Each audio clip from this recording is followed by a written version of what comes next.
Welcome to Beyond Business, a program where we look at some of the latest trends in the global economy. Here in France, the socialist government is trying to balance its budget, eager to prove to Brussels and to foreign investors that it's serious about making economic reforms. One such step was unveiled last year, a massive privatization program, including selling a major stake in Toulouse airport. On today's show, we'll discuss France touting deregulation with Philippe Dufresne, an economist and a member of INSEAD's Business Intelligence Club. But first, selling state assets may help the government's coffers, but what sparked controversy was who they were sold to. After months of deliberating, the French government finally made its decision. Despite several domestic offers on the table, it's granted a foreign consortium 49.99% control over Toulouse Airport. The state's decision to sell such a large share to mostly Chinese investors has proven divisive. It's a bit disappointing because it's a shame to hand over such a big part of Toulouse overseas. I think it's a pretty good thing. There are foreign investors interested. It finally shows that it's attractive on an economic level. I don't think the nationality of the buyers is that important, as long as the authorities in the French state remain in majority control. For some, that stake now looks fragile. The state's selling all but 10.1% of its share. Meanwhile, the Toulouse Chamber of Commerce and local authorities will hold the remaining 40%. I think what's shocking is that we listened to these offers for such a sensitive project. I would have liked negotiations to be done privately. If we had a French signature, it would obviously be less worrying. We would keep a little treasure. When it goes outside of France, it's a little more complex. Although it's only just been given the contract, Symbio's the Sino-Canadian consortium could offer up to 16% of its holding, granting local groups an opportunity to increase their majority. Recovering the 16% is my fight, my challenge, if you will. The Chamber of Commerce won't be able to pay for 16% of the airport. It's evaluated at over 600 million euros, so we can't afford that. It does, however, have the means of bringing together a group of investors, which would be able to buy that amount.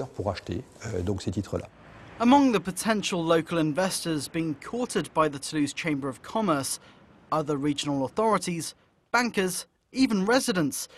Crowdsourcing platform WeSeed is offering the city's budding entrepreneurs a chance to invest in one of their own major landmarks. This airport, and in fact major French airports, are profitable.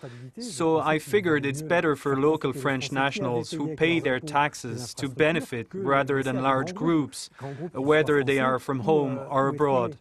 Initially, this began as an investment project. It's actually become a political one, given the thousands of French citizens who have signed up to this proposed purchase. The Toulouse Tourist Board haven't been as apprehensive. Instead, they're welcoming Chinese investors with open arms in the hope they'll help attract thousands of new travellers to the region. They even hold out hope of a direct flight from Toulouse to Beijing. Having direct lines will bring over people who'll stay a few days in the region. They'll discover what we've been doing for the past 4 years, the beautiful Midi-Pyrénées region. And that will allow us to make our pitches more relevant than to those who are forced to stop over in either Paris or Amsterdam.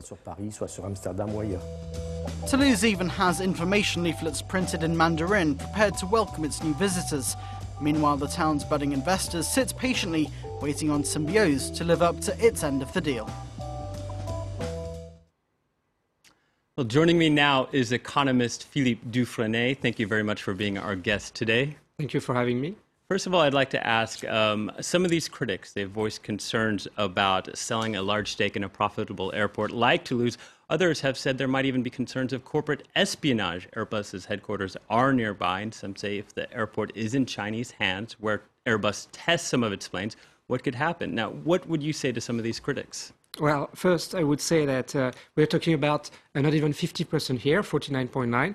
There is an option on the remaining 10%, but so far only 49.9% are involved, so we're not talking about majority control, at least yet. Mm-hmm. Now, that's the technical answer. Now, about the second question, the doubts regarding the risks of corporate espionage, I believe the Airbus engineers are way smart enough to see the Chinese coming, should they be coming, because I don't believe this is very subtle to buy an airport just in order to spy on the new planes.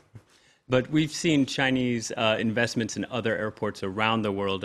Recently, there was a Chinese stake in developing Manchester City Airport in the UK, but we didn't have the same sort of public outcry. Is that something particular to France? Why are we seeing so much pushback here? Well, I believe maybe that's just a way of doing business, because these doubts that the French voice sometimes help raising the stakes to some extent. And eventually, the Chinese consortium ended up paying more than what they offered in the first place. And they won the bid just because they paid way above the market value of what they just bought. Mm-hmm. But still, might have been maybe perhaps wiser to have taken another offer that was on the table. There were French bidders like Aéroports de Paris and Vinci. That's right. But in this case, it was what we call an appel d'offres in French, which means that the authorities had to put them in competition. And as I said, the Chinese offer was the highest one. Mm-hmm, mm-hmm. Does this still open the door for sort of more such offers for regional airports around France to see a similar situation where China might step in and buy a stake? Toulouse is the first airport in Provence in terms of communication with Paris. So maybe Toulouse has some interest for China that the other provincial airports would not have. So I'm not sure about that. Besides, so far no concession is on sale as far as I know. Okay. Now, does this deal open up the country, France, into sort of political complications if something goes wrong with this deal between France and China? There is one case, the Kovec Chinese company that built a part of the highway in Poland, and it raised a lot of political questions because it was a complete failure and a waste of money and time for both parties, Poland and China. In our case, I believe many people are going to watch what's going to happen in Toulouse. But the local authorities, like the local Chamber of Commerce, is already prepared to ask additional incentives to the Chinese. So let's just say that they're being very carefully watched. Yeah, and as you mentioned, this was an appel d'offres, sort of a bidding call to offers. And the authorities here aren't going to accept offers from anyone that they're going to have any suspicions about, as you mentioned. Indeed. Okay. So Toulouse Airport is the biggest airport in southwestern France. Under state ownership, it was generally serving as a sort of shuttling hub, shuttling passengers to Paris, to the main Paris airports.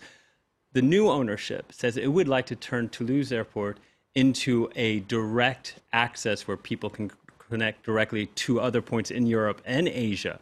That might possibly bring in some new tourism to Toulouse, possibly from China. Well, last year, France was the biggest recipient of Chinese tourists, with 2 million Chinese tourists at the end of 2014.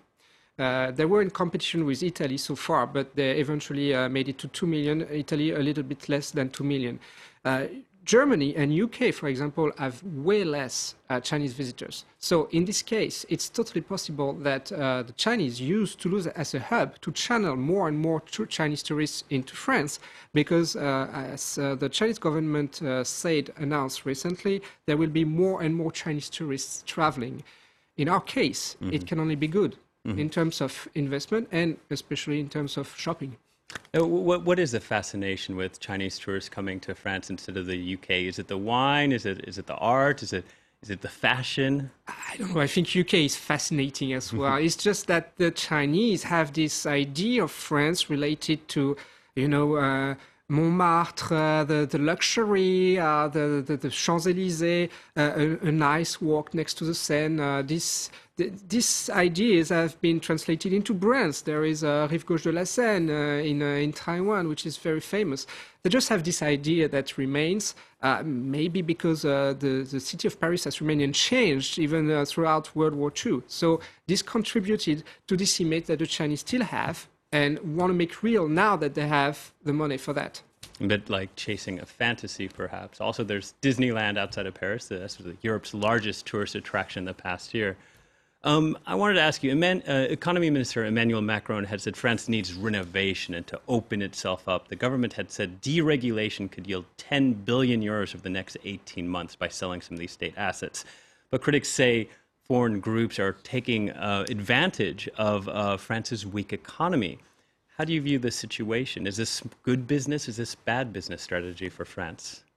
I'm not one to comment on Mr. Macron's policy, but I would say, given what we're doing right now, given our situation and what we're doing right now to improve it, I believe it's the right step. Besides, using a formal bid and convincing foreign investors to come to our country, it can only be a good thing because it can attract more and more investors. And if we put them in competition the right way, then we will only be winners in this situation. Business ties, maybe helping diplomatic ties there. In recent years, we've heard a lot about France's economy being called the sick man of Europe. And now with China coming to invest in France, it looks like that foreign investors, perhaps the Chinese, could be the cure.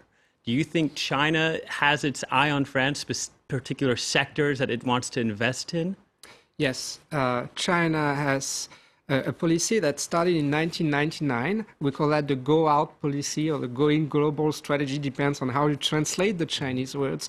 But the thing is, the Chinese investors are trying to learn from what the other countries have as their best element, as the best savoir-faire. For example, they try to invest in the energy sector in America.